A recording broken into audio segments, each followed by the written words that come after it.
Hi అండి. Welcome to Seemandhra రుచులు. నేను మీ లక్ష్మీ సుజాత. మనం ఈరోజు బనానాతో జ్యూస్ చేసుకుందాము.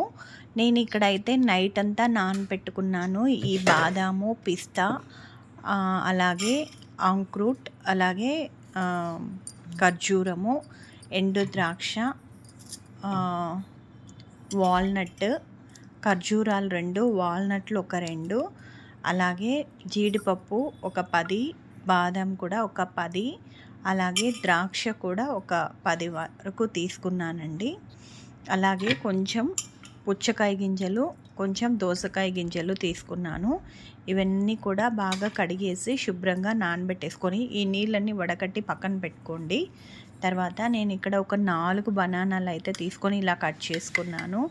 తర్వాత ఒక పెద్ద గరిటె నిండా, అంటే స్పూన్ కాదు, గరిటె కాదు, మీడియం సైజు ఒక గరిటెతో హనీ తీసుకున్నానండి.